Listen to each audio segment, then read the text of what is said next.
Hello students, I am Dr. A.B. Patil. Welcome in this session of Heredity and Evolution, lecture number 6. In previous lecture, we already discussed about the different evidences of evolution. In this lecture, we are going to study about the Darwin's theory of natural selection and Lamarckism. So first we discuss about the Darwin's theory of natural selection. Darwin was British naturalist and he observed the different plants and animals during his voyage and he explained one theory, and this theory which is nothing but the origin of species by natural selection. So the Charles R. Darwin during his voyage on Galapagos Islands by HMS Beagle ship, he observed various plants and animals, and Darwin published his observation and conclusion in a book Origin of Species. म्हणजे जर आपण बघितलं, Darwin हा एक naturalist होता, biologist होता. During his voyage on a Galapagos island he observe म्हणजे HMS Beagle नावाचं शिप होतं आणि त्या शिपने त्यानं प्रवास केला होता. वेगवेगळ्या आयलंड्स वरती तो जाऊन राहिला होता आणि तिथले number of plants and animals त्यानं ऑब्झर्व केले होते. And he observe the large number of biodiversity on these islands. From his all observation of the different plants and animals, Darwin explained one theory, and this theory is nothing but the origin of species by natural selection, or this theory which is also known as Darwin's theory of natural selection, or it is also known as Darwinism. And his theory means Darwin published his observation and conclusion in a book Origin of Species. आणि डार्विनचे जे काही observation होते ते त्याने त्याच्या book मध्ये publish केलं. त्या बुकचं नाव होतं ओरिजिन ऑफ स्पेसिस. आता डार्विनची जी काही थेरी आहे, Darwin's theory of natural selection which is based on different principles, and these are nothing but the over production, struggle for existence, then the variation and heredity and the natural selection. So first principle आहे that is overproduction. Overproduction means organisms reproduce prolifically, means every organism which having the ability to produce number of young ones. प्रत्येक living organism मध्ये over production करण्याची capacity आहे. त्याच्यासारखेच नवीन young once, नवीन offspring produce करण्याची त्याच्यामध्ये capacity. म्हणजेच प्रत्येक living organism मध्ये जी काही रिप्रोडक्शनची कॅपॅसिटी आहे ती काय आहे, ओव्हर प्रोडक्शनची कॅपॅसिटी. आणि जर समजा हे सगळे लिव्हिंग ऑर्गॅनिझम सर्व्हाइव्ह झाले तर या प्लॅनेटवरती त्या ऑर्गॅनिझमचा नंबर हा खूप वाढणार आहे. त्यामुळे हे सगळेच लिव्हिंग ऑर्गॅनिझम हे काय होऊ शकत नाहीत, सर्व्हाइव्ह होऊ शकणार नाहीत. जे ऑर्गॅनिझम्स म्हणजे जे new young ones offsprings produce झाले त्याच्यामधले जे फिट असतील तेच काय होणार आहेत, सर्व्हाइव्ह होतील.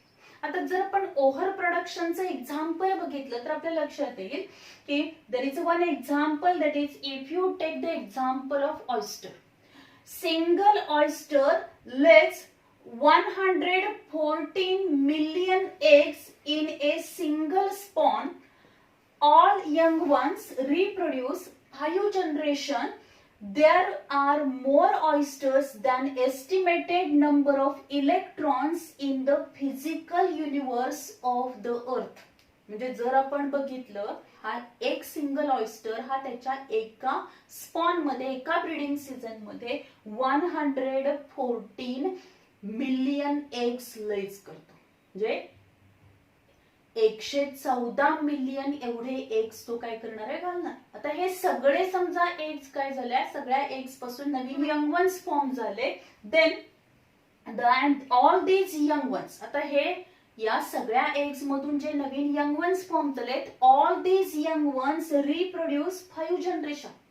आणि समजा हे सगळे जे यंग वन्स आहेत त्यांनी काय केलेलं आहे, 5 जनरेशन पर्यंत, म्हणजे त्याच्यापासून जे नवीन यंग वन्स फॉर्म झालेले आहेत, प्रत्येक स्पॉन मध्ये त्याच्यापासून जे number of young ones form झाले ते परत काय होणार आहेत, रिप्रोडक्शन करतील. असं 5 जनरेशन पर्यंत जर आहेत, जेवढे नवीन यंग वन्स फॉर्म होणार आहेत तेवढे सगळे सर्व्हाइव्ह झाले आणि त्यांनी परत नवीन यंग वन्स फॉर्म केले, तर आपल्याला काय दिसेल, तर there are more oyster than estimated number of electrons in the physical universe of the earth. म्हणजे या अर्थच्या फिजिकल युनिव्हर्स मध्ये जेवढे इलेक्ट्रॉन्स प्रेझेंट आहेत त्याच्यापेक्षाही जास्त ऑयस्टरचा नंबर होऊ शकतो. त्याचबरोबर आपण दुसरं एक एक्झाम्पल घेऊ शकतो, that is the slow breeding animal elephant. In his lifespan of 100 years gives the or produce the 6 young ones.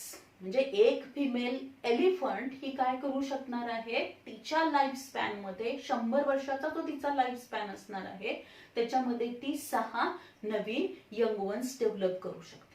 If all these young ones which are survived, then this elephant, from this single elephant, there is a formation of 19 million elephants within 750 years. म्हणजे जर हे सगळे जे काही नवीन young ones form झाले एलिफंटचे, हे सगळे survive झाले, त्यांनी परत त्याच्यापासून नवीन यंग वन्स फॉर्म केले, असं जर 750 इयर्स मधलं जर आपण कॅल्क्युलेशन केलं तर आपल्याला दिसेल की 750 वर्षामध्ये 19 मिलियन्स एवढे काय होतील, एलिफंट्स फॉर्म होतील. म्हणजे एवढे काय असणार आहे, ओव्हर प्रोडक्शनची कपॅसिटी ही प्रत्येक लिव्हिंग ऑर्गॅनिझम मध्ये आहे. means every living organism having the overproduction capacity, means it having the ability to carry out the reproduction and produce the number of young ones. As there is a overproduction, but all these young ones are not survived because the number of young ones are produced, but the space and the environmental factors, abiotic factor जे या planet वरती present आहे किंवा जेवढा space या planet वरती present आहे तो काही इन्क्रीज होणार नाही, तो आहे तेवढाच राहणार आहे. जरी ऑर्गॅनिझमचा नंबर वाढला तरी या प्लॅनेट वरती प्रेझेंट असलेलं वॉटर आहे, त्याचबरोबर जर आपण बघितलं फूड मटेरियल आहे, जो स्पेस आहे, एन्व्हायरमेंट मधले अदर जे फॅक्टर्स असतील ते काही त्यांचा नंबर इन्क्रीज होऊ शकणार नाहीये. आणि त्यामुळे हे सगळं कंट्रोल करण्यासाठी काय केलं जातं, to getting the food material और to survive in the environment, to getting the food, shelter, water, there is a struggle between this organism. म्हणजे या ऑर्गॅनिझम मध्ये जे नवीन यंग वन्स फॉर्म होणार आहेत, या यंग वन्स मध्ये काय होईल, स्ट्रगल होणार आहे to getting the sufficient food, to getting the water, to getting the space as well as for mating. या सगळ्यासाठी त्यांच्यामध्ये स्ट्रगल होईल. This is called as a struggle for existence. त्याला आपण काय म्हणतो, struggle for existence. The struggle for existence means all organisms compete with each other in the life threatening manner. सगळे living organism जे आहेत ते एकमेकाबरोबर काय करणार आहेत, कॉम्पिटिशन करतील. All organisms compete with each other in A life threatening manner for getting the space, for getting the mineral, for getting the food, water. All organisms ते compete with each other.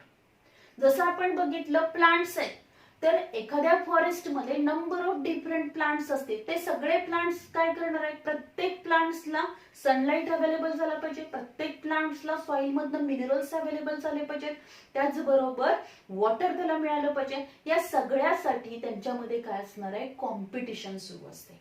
आणि मग या competition मध्ये ज्या ऑर्गॅनिझमला हे space, food, water available होणार आहे तेच ऑर्गॅनिझम काय होतील, सर्वाइव्ह होतील. आता हा स्ट्रगल फॉर एक्झिस्टन्स मध्ये जर आपण बघितला, हा स्ट्रगल कोणत्या पद्धतीने होणार आहे, तर इंट्रा स्पेसिफिक स्ट्रगल आपल्याला पाहायला मिळतो, देन इंटर स्पेसिफिक स्ट्रगल आपल्याला पाहायला मिळतो, as well as a environmental struggle.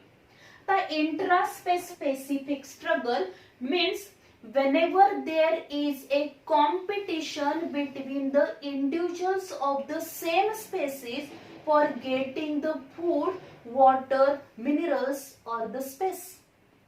म्हणजे जर आपण बघितलं एकाच स्पेसिस मधले जे नंबर ऑफ इंडिव्हिज्युअल्स आहेत त्यांच्यामध्ये कॉम्पिटिशन होणार आहे for getting the food, for getting the water. म्हणजे हे जे काही एन्व्हायरमेंटल फॅक्टर्स आहेत ते त्यांना मिळण्यासाठी त्यांच्यामध्ये काय होणार आहे, स्पर्धा. फॉर एक्झाम्पल जर आपण बघितलं, if there is a competition between the cow, if there is a competition between the गोट और कॉम्पिटिशन बिटवीन द डियर. म्हणजेच ज्या तिथे 10-15 काऊ आहेत त्या काऊंच्या मध्ये काय होईल, कॉम्पिटिशन होणार आहे, स्पर्धा लागणार आहे फॉर गेटिंग द ग्रास. त्यांना जे काही तिथं ग्रास अवेलेबल आहे ते मिळण्यासाठी त्यांच्यामध्ये काय होईल, कॉम्पिटिशन होणार. त्याचबरोबर जर आपण बघितलं जे काही हरणांचा कळप आहे त्या सगळ्या हरणांच्या मध्ये पण कॉम्पिटिशन होईल for getting the food material. So in this way, whenever there is a competition between the individual of the same species, then it is known as a intraspecific struggle. त्याला आपण intraspecific struggle म्हणतो.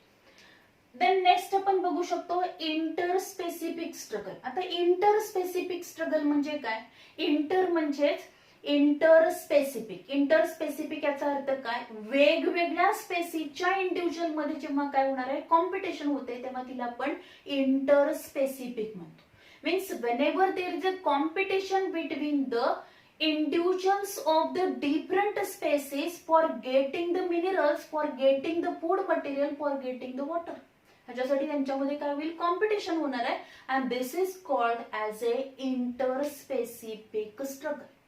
आता इथं जर आपण बघितलं, whenever there is a competition between the cow, goat, sheep, deer, buffalo for getting the grass. म्हणजे एक कुरण आहे मोठं आणि त्या कुरणामध्ये गायी पण आहेत, म्हशी पण आहेत, गोट आहेत इथं, त्याचबरोबर जर आपण बघितलं हरिण पण आहे. या सगळ्यांना ते ग्रास मिळण्यासाठी त्यांच्यामध्ये जी कॉम्पिटिशन होणार आहे त्याला आपण इंटरस्पेसिफिक स्ट्रगल म्हणतो. Then environmental struggle. All these living organisms, they carry out the struggle against the environment, means against the adverse environmental condition. म्हणजे जेव्हा adverse environmental condition डेव्हलप होणार आहेत, म्हणजेच समजा तिथं काय असेल, ड्रॉट कंडिशन असेल, फ्लड कंडिशन असेल, अर्थक्वेक झाला, एखादी नॅचरल कॅलॅमिटी झालेली आहे, अशा कंडिशनला जे काही लिव्हिंग ऑर्गॅनिझम्स आहेत ते लिव्हिंग ऑर्गॅनिझम एन्व्हायरमेंट बरोबर काय करतील, स्ट्रगल करतील. Whenever the all organism they carry out the struggle against the adverse environmental condition to survive in that condition. म्हणजे जिवंत राहण्यासाठी ते काय करणार आहेत, त्या एन्व्हायरमेंट बरोबर जो स्ट्रगल करतात त्याला आपण म्हणतो environmental struggle. And during this struggle, the organisms which having the mutational characters, means organisms which having the various characters, these organisms which can survive in this struggle. म्हणजे जो ऑर्गॅनिझम फिट आहे त्याच्यामध्ये variations आहेत, characters आहेत की ज्या कॅरेक्टर्समुळे तो त्या बदलत्या एन्व्हायरमेंट मध्ये सर्वाइव्ह होऊ शकतो, किंवा त्याच्यामध्ये फेवरेबल कॅरेक्टर्स जास्त आहेत की जो बाकीच्या ऑर्गॅनिझम बरोबर, बाकीच्या इंडिव्हिज्युअल बरोबर, बाकीच्या दुसऱ्या स्पेसिसच्या इंडिव्हिज्युअल बरोबर तो काय करेल, कॉम्पिटिशन करणार, त्यांच्याबरोबर स्ट्रगल करणार आणि त्यातून तो काय होईल, या स्ट्रगल मधून तो काय होणार आहे, सर्वाइव्ह होणार आहे. तोच काय होऊ शकतो, these organisms are live, other organisms which are perish, ते ऑर्गॅनिझम परिश होते. आता याच्यामध्ये ज्या ऑर्गॅनिझम मध्ये आपल्याला व्हेरिएशन पाहायला मिळतं, म्हणजे हळूहळू काय करणार आहे हे ऑर्गॅनिझम्स, डार्विननी त्याच्या थेअरीमध्ये काय सांगितलेलं आहे, तर डार्विन एक्सप्लेन असं करतोय की हे जे काही इव्हॉल्युशन होत गेले, म्हणजे number of new organism, new species develop होतात, त्याच्यामध्ये नंबर ऑफ जनरेशन जाणार आहेत, लगेच कोणतीही नवीन स्पेसिस फॉर्म होणार नाही, हळूहळू त्यांच्यामध्ये चेंजेस होत जातील आणि चेंजेस होऊन मग काय होणार आहे, त्यांच्यामध्ये एखादी नवीन स्पेसिस तयार होते. आता इथं जर आपण बघितलं व्हेरिएशन अँड हेरिडिटी, तर व्हेरिएशन अँड हेरिडिटी मीन्स काय, variation may be harmful, useful और the neutral, and variation pass to their offsprings. आता व्हेरिएशन म्हणजे आपल्याला माहितीये जर आपण एकाच स्पेसीसचे नंबर ऑफ इंडिव्हिज्युअल्स बघितले तर ते सेम असणार नाहीत, त्यांच्यामध्ये आपल्याला काय दिसेल, वेगळेपणा दिसणार, व्हेरिएशन दिसतं. आणि हे जे काही व्हेरिएशन आपल्याला पाहायला मिळतं, दिस व्हेरिएशन मे बी हार्मफुल, हे व्हेरिएशन काही ऑर्गॅनिझम मध्ये हार्मफुल असेल, दिस व्हेरिएशन मे बी युजफुल, हे युजफुल पण असू शकतं, किंवा हे न्यूट्रल असणार, म्हणजे त्याचा उपयोग पण नाही किंवा ते निरुपयोगी पण नाहीये, न्यूट्रल आहे. काही वेळा ते हार्मफुल आहे. व्हेरिएशन म्हणजे एखादं नवीन कॅरेक्टरिस्टिक डेव्हलप झाले की ज्यामुळं त्याच स्पेसीसच्या बाकीच्या इंडिव्हिज्युअल्स पेक्षा ते आपल्याला काय दिसणार आहे, थोडंफार त्याच्यामध्ये कॅरेक्टर वेगळे दिसतील. आता हे जे काही व्हेरिएशन्स डेव्हलप होतात ते काही वेळा युजफुल आहेत, काही वेळा न्यूट्रल आहेत, किंवा काही वेळा ते कसे आहेत, हार्मफुल आहेत. And these variation, if they are useful, they help the organism to survive in that environmental condition, and these organisms which can be selected by the nature. Then the organisms which having the variation, or the organisms which develop the new characters, these characters are transmitted from one generation to next generation. हे जे characters develop होणार आहेत ते एका generation मधून दुसऱ्या generation मध्ये transfer होतील. म्हणजेच आपण काय म्हणतोय, variation pass to their offsprings. म्हणजे जे काही व्हेरिएशन पॅरेंट्स मध्ये डेव्हलप झाले ते व्हेरिएशन त्यांच्या ऑफस्प्रिंग मध्ये पण दिसणार आहे, त्यांच्या मुलांमध्ये, त्यांच्या पिलांमध्ये पण आपल्याला ते पाहायला मिळते. त्यांच्यापासून जे नवीन यंग वन्स फॉर्म होणार आहेत त्यांच्यामध्ये पण आपल्याला हे व्हेरिएशन पाहायला होतात. म्हणजेच characters are transmitted from one generation to next generation, त्यालाच आपण हेरिडिटी म्हणतो. Then natural selection. तर नॅचरल सिलेक्शन मध्ये पण बघू शकतो, nature select only those organisms which are fit to live and other perish. म्हणजे जर आपण बघितलं या नेचर मध्ये, जर आपण या निसर्गामध्ये बघितलं तर निसर्ग अशाच ऑर्गॅनिझमना सिलेक्ट करणार आहे की ज्या ऑर्गॅनिझम मध्ये फेवरेबल कॅरेक्टर्स आहे. Means whenever the number of new young ones are produced, all new young ones which are not survive. म्हणजे एखादा ऑर्गॅनिझम जेव्हा रिप्रोडक्शननी number of young ones form करेल तर ते सगळेच यंग वन्स काय होऊ शकत नाहीत, सर्व्हाइव्ह होऊ शकत नाही. जसं आपण बघितलं की ऑयस्टर हा काय करतो, एका त्याच्या स्पॉन मध्ये 114 एग्स ले डाऊन करणार आहे. आता एवढे सगळ्या एक पासून नवीन यंग वन्स फॉर्म होणार नाहीत, आणि जरी झाले तरी ते सगळे सर्व्हाइव्ह होऊ शकणार नाहीत, कारण ते सगळे काही नाहीयेत, फिट नाहीयेत. All these new young ones which are not with the favourable characters. The offsprings or the young ones which having the favorable characters, or the offsprings which are fit, they are live or they survive. And the offsprings with unfavorable characters, the young ones with unfavorable characters, they are perish. म्हणजेच काय होईल, अशा young वनची की ज्यांच्यामध्ये favourable characters नाहीत, unfavourable characters आहेत, ते त्या एन्व्हायरमेंटल कंडिशनला, त्या सिच्युएशनला ते फिट नाहीयेत, ते तिथे सर्व्हाइव्ह होऊ शकत नाहीत, अशा ऑर्गॅनिझमची काय होते, डेथ होते. आणि त्यामुळे काय होणार आहे, हा बॅलन्स मेंटेन होतो. म्हणजे सगळेच नवीन फॉर्म झालेले यंग वन्स हे काय होणार नाहीत, सर्व्हाइव्ह होणार नाहीये, ते लाईव्ह राहू शकत नाहीत. जेवढे फिट आहेत तेवढेच लाईव्ह राहणार आहेत, बाकीचे परिश होते. And this all principles which are explain by the Darwin in his theory of natural selection. त्याच्या नॅचरल सिलेक्शन या थेअरीमध्ये डार्विनने हे सगळं एक्सप्लेन केलेलं आहे. And this theory was widely accepted throughout the world. जर आपण बघितलं, the theory accepted throughout the world for a long duration, but there are some objection on this theories. पण जर आपण बघितलं या थेअरीवरती ऑब्जेक्शन वेर रेस अगेन्स्ट दिस theory, या थेअरीवरती काही ऑब्जेक्शन सायंटिस्टनी घेतलेले, म्हणजे बरेच वर्ष ही थेअरी काय केली होती तर ऍक्सेप्ट केली होती, वाईडली ऍक्सेप्ट केली होती की अशा पद्धतीनं इव्हॉल्युशन झालेलं आहे नॅचरल सिलेक्शननी. पण त्याच्यावरती काही सायंटिस्टनी ऑब्जेक्शन घेतले.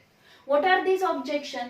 फर्स्ट ऑब्जेक्शन आहे, natural selection is not only factor responsible for evolution. म्हणजे काही सायंटिस्टने असं सांगितलंय की natural selection is not a only factor responsible for the evolution. म्हणजे फक्त नॅचरल सिलेक्शननेच इव्हॉल्युशन होणार नाहीये, तर अजूनही काही फॅक्टर्स आहेत, म्हणजे जसं म्युटेशन आहे किंवा बऱ्याचशा दुसऱ्या थेरीज पण सायंटिस्टनी एक्सप्लेन केलेली आहेत, जशी ह्युगो डी व्हेरीची म्युटेशनल थेरी आहे. अशी वेगवेगळ्या सायंटिस्टनी वेगवेगळ्या थेरी एक्सप्लेन केल्या. म्हणजे सायंटिस्टचं असं म्हणणं होतं की फक्त नॅचरल सिलेक्शन हा एकच फॅक्टर हा इव्हॉल्युशन साठी रिस्पॉन्सिबल नाही. then next आहे Darwin did not mention any explanation about useful and useless modification. म्हणजे जे काही मॉडिफिकेशन झाले, म्हणजे सेव्हरल जनरेशन मध्ये हळूहळू त्याच्यामध्ये चेंजेस होत गेलेत आणि नवीन कॅरेक्टर डेव्हलप झाले. कारण का, तर त्याला त्या एन्व्हायरमेंटल कंडिशन मध्ये सर्व्हाइव्ह व्हायचंय. जेव्हा डार्विननं गॅलापॅगोस आयलंड वरती व्हिजिट दिली होती, त्यावेळी त्याला व्हरायटी ऑफ फ्रिंचेस तिथं पाहायला मिळाले. काही फ्रिंचेस मध्ये म्हणजे फ्रिंचेसची जी काही बीक आहे त्या बीकचा साईज असेल, त्याचा शेप असेल, त्याचबरोबर त्यांची फूड हॅबिट आहे ती काय होती, वेगवेगळी होती. आणि फूड हॅबिट नुसार काय असणार, त्यांच्या बीकचा साईज वेगळा होता. पण हे जे काही त्यांच्यामध्ये मॉडिफिकेशन झालेत हे डार्विननी एक्सप्लेन केलं नाही. म्हणजे युजफुल मॉडिफिकेशन जे आहेत त्याचं एक्सप्लेनेशन प्रॉपरली डार्विनने दिलेलं नाही, किंवा काही युजलेस कॅरेक्टर पण ऑर्गॅनिझम मध्ये डेव्हलप होतात. This modification which is not properly explained by Darwin. Then there is no explanation about the slow changes and abrupt changes. म्हणजे या थेअरीमध्ये कुठेही हे एक्सप्लेनेशन दिलेलं नाही की स्लो चेंजेस कसे होणार आहेत आणि अब्रप्ट चेंजेस कसे होतील. Means there is no explanation about the slow changes. म्हणजे हळूहळू कशा चेंजेस होतील, किंवा काही ऑर्गॅनिझम मध्ये काही वेळेला आपल्याला एखादं कॅरेक्टर काय दिसेल, सडनली आपल्याला एखादं चेंज दिसणार आहे, म्युटेशन होईल, किंवा एखादं कॅरेक्टर आपल्याला नवीन पाहायला मिळेल त्या स्पेसिस मध्ये, किंवा ऑफस्प्रिंग मध्ये एखादं नवीन कॅरेक्टर आपल्याला पाहायला मिळतं. And these slow changes or abrupt changes, how they are takes place, their explanation is also not given in the Darwin's theory. So this is all about the Darwin's theory of natural selection. Then we discuss about the Lamarckism. तर Lamarckism जर आपण बघितलं, that is the John Baptist Lamarck proposed that morphological changes in living organism responsible for evolution, and these changes due to activities and laziness. म्हणजे जर आपण बघितलं, लॅमार्क was naturalist. लॅमार्क हा एक नॅचरलिस्ट होता आणि लॅमार्कनी एक थेरी एक्सप्लेन केली आणि त्या थेरीला आपण लॅमार्किझम म्हणतो.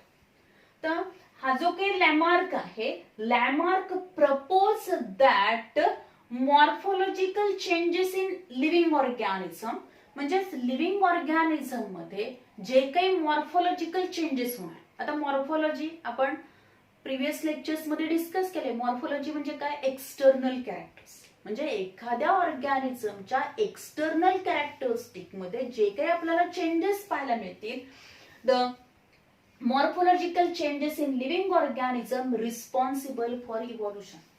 हे जे काही मॉर्फोलॉजिकल चेंजेस आपल्याला लिव्हिंग ऑर्गॅनिझम मध्ये दिसणार आहेत आणि त्यामुळे इव्हॉल्युशन होतं. According to Lamarck, the morphological changes in living organism responsible for the evolution, and these changes due to activities and laziness. म्हणजे जर आपण बघितलं, काही ऑर्गॅनिझमनी काय केलंय, ते जास्त ऍक्टिव्ह आहेत, त्यांनी त्या ऑर्गनचा जास्त यूज केलेला आहे आणि त्यामुळे त्याच्यामध्ये हळूहळू डेव्हलपमेंट होत गेली.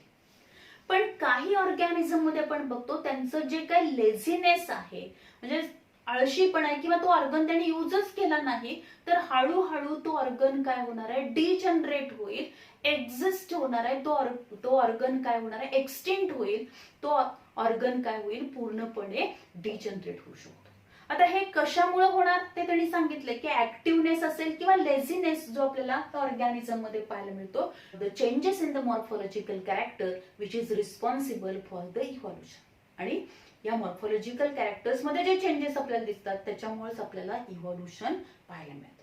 आता हे एक्सप्लेन करण्यासाठी आणि याच्यासाठीच त्यांनी काय केलेलं आहे, म्हणजे त्यांनी एक्सप्लेन केलं की बाबा हे लेझीनेस आणि ऍक्टिव्हनेस जो आपल्याला ऑर्गॅनिझम मध्ये पाहायला मिळतो, त्यामुळे आपल्याला हे मॉर्फॉलॉजिकल कॅरेक्टर्स मध्ये चेंजेस पाहायला मिळतात. And this is called as A use and disuse of organs. त्याला काय म्हटलं त्याने? Use and disuse of organs. And to explain the use and disuse of the organs, Lamarck give the different examples. Lamarck ने वेगवेगळे examples दिले. आता त्याच्यामध्ये जर आपण बघितलं, neck of giraffe has become too long due to stretching of the muscles of this neck. And the after several generation, the giraffe neck which become long, too long. म्हणजे जर आपण बघितलं तर जिराफ हे जे काही अॅनिमल्स आहेत, त्या जिराफाची मान जर आपण बघितली ती कशी असणार आहे? खूप लॉंग असते. आता ही जिराफाची जी मान असणार आहे ती एकदम अशी लॉंग झालेली नाहीये. तर जिराफ हा अॅनिमल पूर्वी हा हॉर्स सारखेचे अॅनिमल होते, जे ट्रीच्या अगदी टॉपला शेंड्याला जे काही पानं असणार आहेत ते पानं खाण्यासाठी या जो काही हा अॅनिमल आहे या अॅनिमलनी काय केलं? त्याची नेक ही स्ट्रेच केलेली आणि ती नेक स्ट्रेच करत करत काय होणार आहे? त्याच्यामध्ये नंबर ऑफ जनरेशन त्यांचे गेले आहेत आणि हळूहळू त्याची नेक जी आहे ती काय झाली? लॉंग झालेली आहे. आणि त्यामुळं इझिली जिराफ काय करू शकतो? Due to its long neck, the giraffe carry out that is the browsing of these upper leaves or the leaves present at the top of the tree. ट्रीच्या टॉपला जे लीव्स प्रेझेंट आहेत ते काय करू शकतो? तो ब्राउज करू शकतो किंवा ते इट करू शकतो. आता हे होण्यासाठी त्याच्यामध्ये कितीतरी जनरेशन गेलेले आहे आणि त्या जनरेशन नंतर काय झालेलं आहे? या पद्धतीचे चेंजेस आपल्याला पाहायला मिळतात.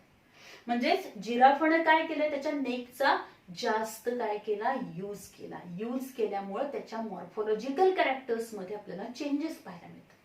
दुसरं जर आपण एक्झाम्पल बघितलं, shoulders of the iron smith has become very strong due to the frequent hammering movement. म्हणजे जर आपण बघितलं आयर्न स्मिथ म्हणजे काय? लोहार. लोहाराचे जर शोल्डर आपण बघितले ते कसे असणार आहेत? The shoulders of iron smith has become very strong. ते काय असतात? जास्त स्ट्रॉंग असतात. त्याचे शोल्डर जे असणार ते स्ट्रॉंग असतील. का स्ट्रॉंग होणार आहेत ते? Due to frequent hammering movement. म्हणजे जर आपण बघितलं जो लोहार असणार आहे, लोहार आयर्न स्मिथ म्हणजे काय? लोहार. आणि हा लोहार काय करतो? कंटिन्युअसली काय करणार आहे? हॅमरिंगचं काम करणार आहे. म्हणजे हातोडा घेऊन तो ठोकत असतो आणि त्यामुळं कंटिन्युअसली या शोल्डरची काय होईल? मुवमेंट होईल आणि त्यामुळे त्याचे शोल्डर आपल्याला काय दिसतात? तर the shoulders of iron smith has become very strong due to frequent hammering movement. Frequent hammering मुवमेंटमुळे हे शोल्डर स्ट्रॉंग झाले. म्हणजे इथं काय झालेलं आहे? तर या ऑर्गनचा जास्त काय केला? यूज केलेला आहे आणि त्यामुळे ते ऍक्टिव्ह झाले, त्याच्यामध्ये स्ट्रॉंगनेस वाढले. देन द नेक्स्ट एक्झाम्पल त्यांनी दिले, wings of birds like ostrich and emu have become weak due to no use. म्हणजे जर आपण बघितलं या इमू आणि ऑस्ट्रिचचे म्हणजे शाहमृग असेल किंवा आपण जे इमू बघतोय, त्याचबरोबर किवी नावाचा पक्षी आहे, यांच्यामध्ये जर आपण बघितलं तर त्यांचे लेग्स हे स्ट्रॉंग असतात. पण त्यांचे जे या बर्डचे जे काही विंग असतील ते विंग कसे आहेत? वीक आहेत. Because there is a no use of these wing. या विंगचा त्यांनी उपयोगच केलेला नाही, त्यामुळे हळूहळू काय झालेले ते विंग वीक झाले आणि त्यामुळं ते काय होऊ शकत नाही? इतर पक्ष्यांसारखे ते उडू शकत नाहीत. त्याचबरोबर त्याचं जे त्याच्यामध्ये ते यूज न केल्यामुळं म्हणजे आपण जसं इथं म्हणतो की काय असणार आहे? डिसयूज किंवा ते युजच केले नाही आणि त्यामुळे ते कसे झाले? वीक झाले.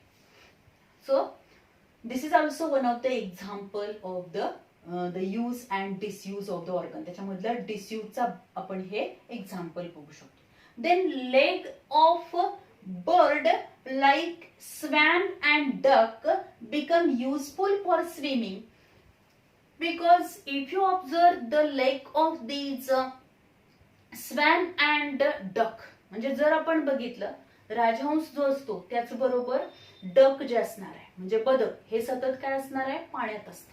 स्वॅन आणि डक हे नेहमी पाण्यात असणार आहे आणि तिथं स्विमिंग करताना त्यांना त्या स्विमिंग करताना त्या लेगचा उपयोग व्हावा म्हणून त्यांचे लेग जे असणार आहे त्या लेग मध्ये जर आपण बघितलं तर तिथं आपल्याला मॉडिफिकेशन पाहायला मिळतं. ते म्हणजे काय असतील, त्यांचे जे फीट असतात ते कसे आहेत, वेब्ड फीट आहेत. कसे आहेत ते, वेब्ड फीट आहेत. म्हणजे जर आपण बघितलं तर हे अशा पद्धतीने जे असणार आहे, इथं काय असतो, असा पातळसा पडदा असतोय की ज्यामुळे काय होतं तर ते इझिली काय करू शकतात, स्विमिंग करू शकतात. त्याचबरोबर जे काही पॉन्ड आहे, लेक आहे, जी वॉटर बॉडी आहे, एखादं तलाव असेल, तळ असेल किंवा नदी असेल, त्याच्या काठाला जे काही मड असणार आहे त्याच्यामधून पण इझिली ते वॉकिंग करू शकतात.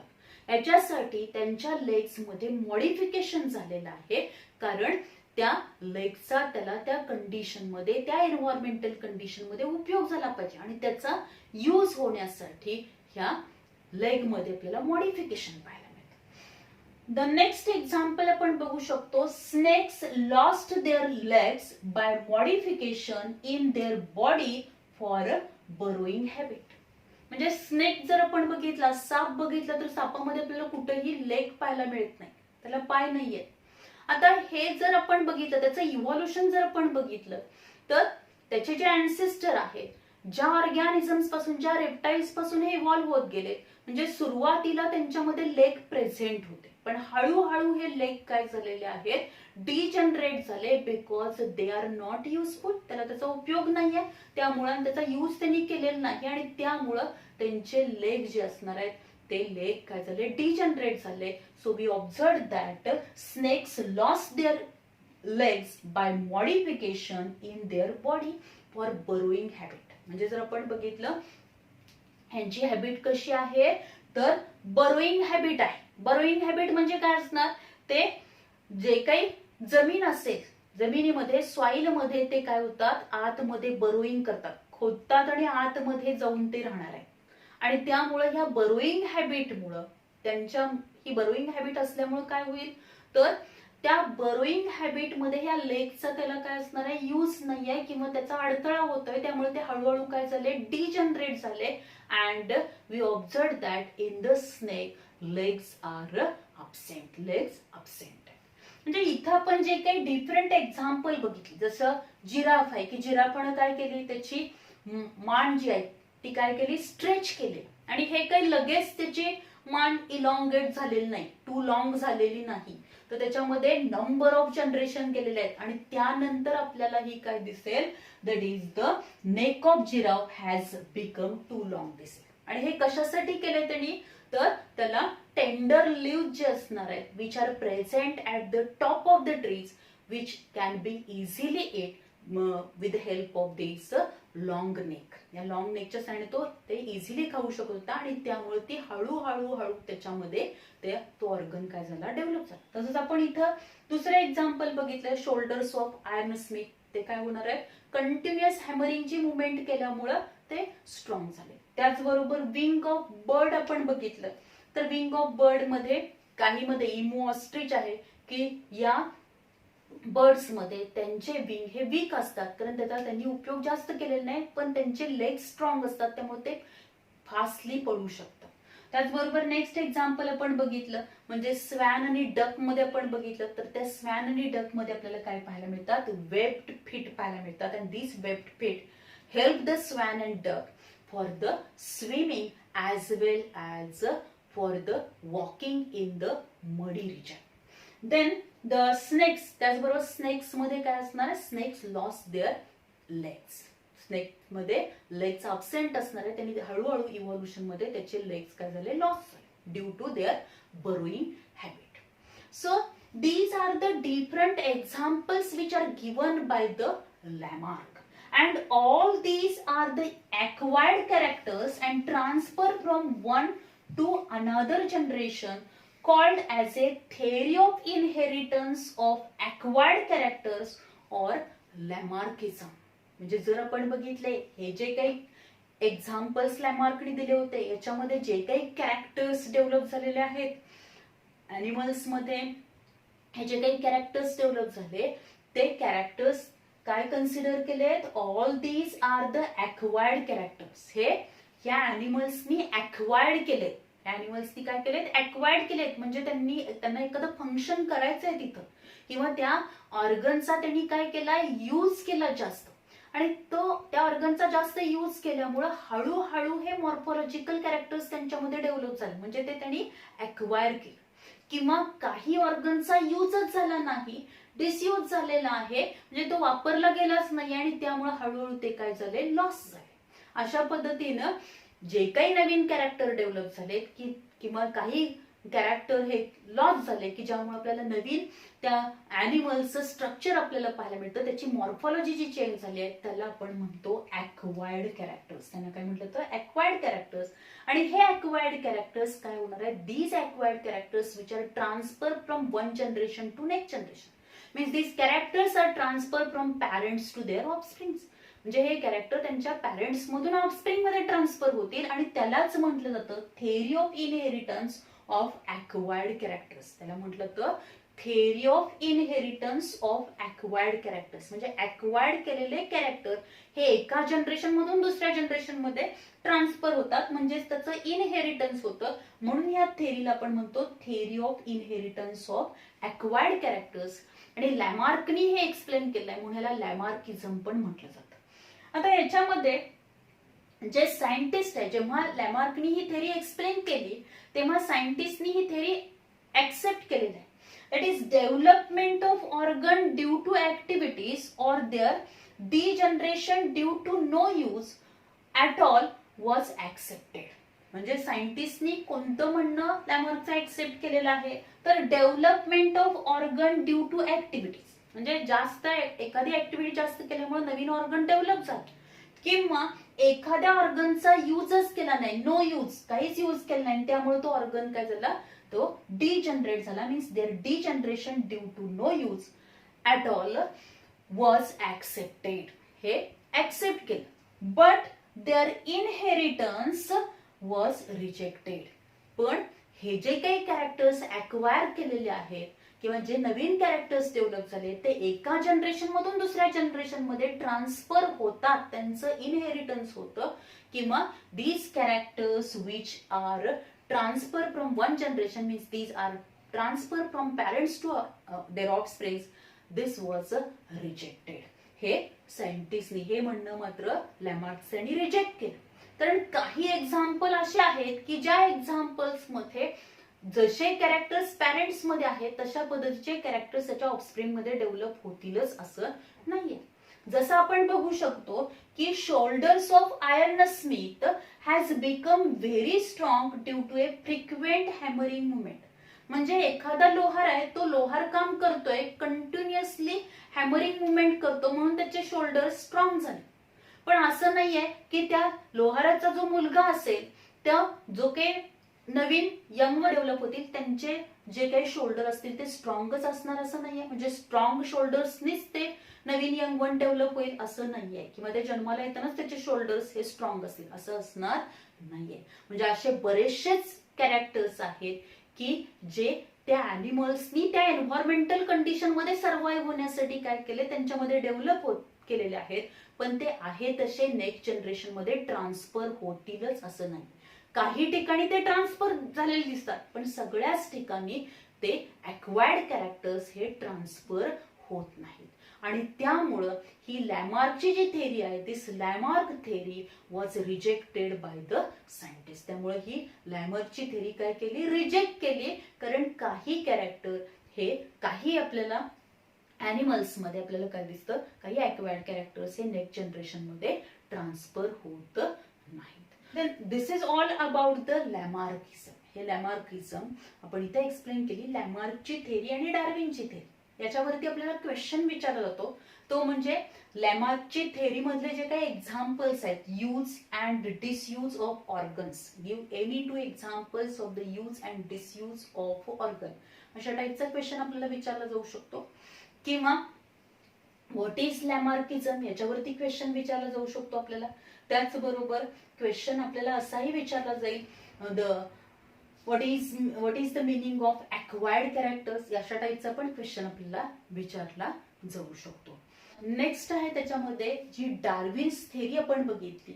Darwin's theory of natural selection, त्याच्यामध्ये आपल्याला क्वेश्चन विचारला जाणार तो म्हणजे objections of the Darwin's theory. Darwin's थेरीचे जे ऑब्जेक्शन्स आहेत त्या ऑब्जेक्शन वरती आपल्याला 2 मार्कचा क्वेश्चन विचारला जाऊ शकतो, किंवा Darwin's theory, explain the Darwin's theory, किंवा the Darwin's theory of natural selection is based on which principle, अशा टाईपचा पण क्वेश्चन आपल्याला विचारला जाऊ शकतो, किंवा एखादा MCQ मॅच द पेअर मध्ये सुद्धा क्वेश्चन आपल्याला यावरती विचारला जाऊ शकतो. So this is all about the Darwin's theory of natural selection and Lamarckism. Thank you very much.